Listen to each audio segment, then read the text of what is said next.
Hi girls!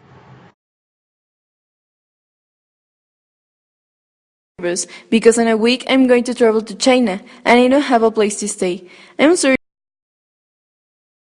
searching for one because I don't have too much money to pay a hotel. It's too expensive.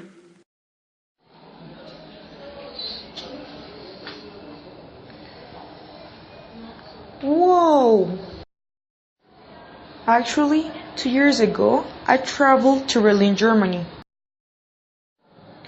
I stayed in a house with 4 other girls and they gave me their contact information. I can send it to you if you want. The landlord was a 25 years old man. He was very kind and easygoing. The worst part was that he didn't speak English. He speaks French and German. There was a miscommunication. He couldn't understand what I was saying and I tried to figure out what he had said, but I never got it. We ate out at the beer gardens, and I tried out the sausage and the German beer. They tasted pretty good, by the way. We also went into museums like Pergamon Museum, Old National Gallery, and Jewish Museum. Those museums taught me a lot about the culture of the city, and I love it. I want to point out that we were walking on a river and I saw a cool dance, which was pretty weird. While we were walking, we saw the Arch of Triumph and the Jewish Memorial. At the end of the trip, I thanked to the man and he gave us a souvenir. My trip was the coolest trip ever and the most interesting one. Really?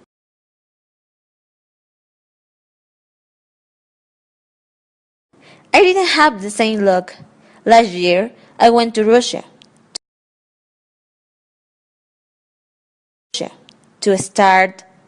My landlord was a horrible person to all the West.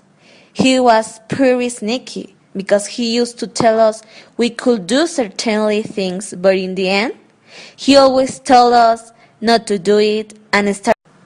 I got really mad about that.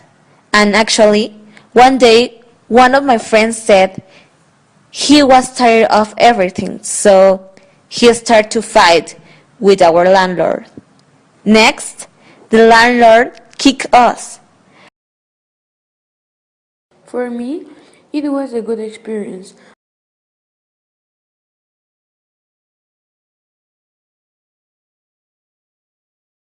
I traveled to Canada and people there is very polite with everybody. I have to accept that it was very hard the first 3 days. While I was searching where I was going to stay, I was on a Starbucks and I was drinking a coffee. I was searching in my laptop and suddenly someone looked at my computer and saw that I was looking for a room to stay. I didn't want to stay on a hotel, so that's why I was searching a room. We started to talk and he told me that he was living with some guys. If I wanted, I could stay with them. Then we went and I talked with them and we decided that I was going to pay a percentage of the money that they were paying for the room. And it was a very good experience because I met new people and they were very nice and we did everything together, like going shopping and that things. Oh, sorry, you have had bad trip. I hope I don't have an experience like that one. Thanks, Jacqueline, for helping me out there. I'm actually really happy and excited because now I have a place to stay and have a really good and fun trip. Created using Powtoon.